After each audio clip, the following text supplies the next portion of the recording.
Okay, so as we said, the left-hand one was your before. You can see quite a straight-armed position there, quite tall and upright, okay? And as a result of that there, you were trying to hit the golf club back on a straight line, straight back and through.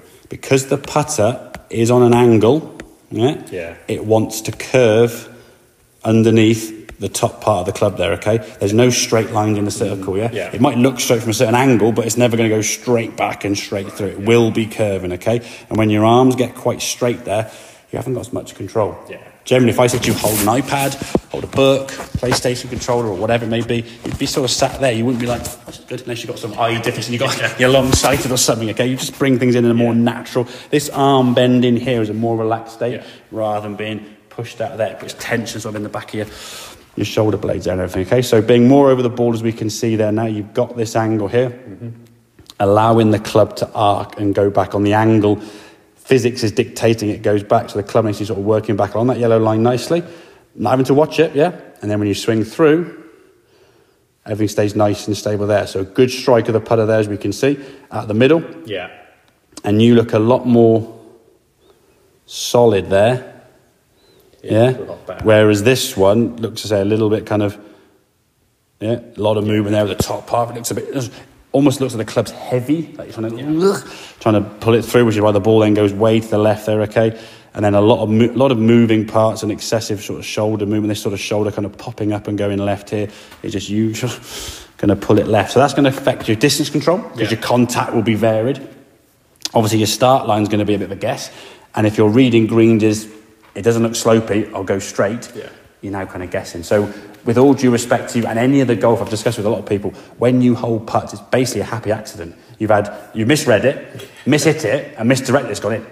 3 things have gone right. And that's what happened, you see. Very few people, even when we're talking Dars Chandler, like a 5 handicap golfer, believe that when they stand over a putt, they go, okay, this is 4 foot right of target. They've started at exactly 4 foot right of target and has gone in. They've probably maybe started a bit less or a bit more, whatever. And it's a combination that gets it going close, But in actual fact, it's more of a lucky thing than anything else. I can hand on heart say there's not been one. But I think if we can then, I think with the aim point and stuff, as I said, don't be afraid to try it, okay? You're going to make mistakes, but you make mistakes, you learn from that mistake next time. So you just go on slopes and think, okay, this feels a 2, this feels a 3, this feels a whatever, and again, just hit putts. The putting green is quite a good one by the first tee there. It's got a bit more slopes. The one by the Mac's a bit flattish. The one by the Marquee, or the Marquee.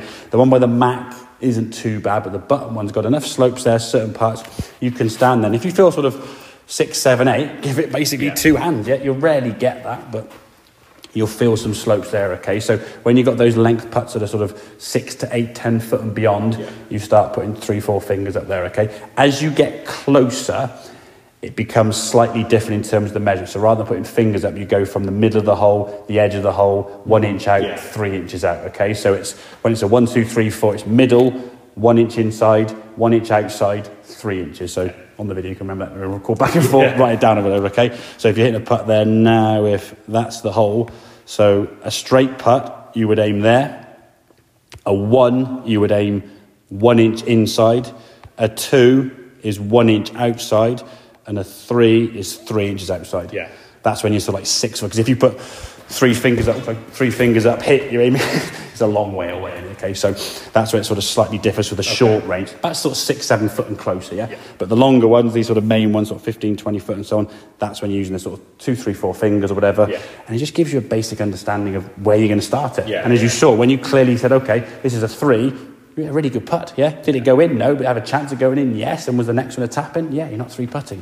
And some of the putts you're 3 putting are going to be a combination of mishits that come up short, not reading a putt, under borrowing it, and now you're 4 or 5 foot away. Had you given it a bit of a start line to the right, so on, or left or whatever, it's giving you a smaller dispersion. Okay, mate? So better setup over that ball there. Regards the long game, sort of sticking on the video, grip-wise, we're getting a little bit stronger. Head behind the ball, hands in front. Give yourself space. Think of that kind of frisbee throwing kind of action. If you get your head ahead of the ball, you're stuck. Okay? Make sense? Yeah. Good man.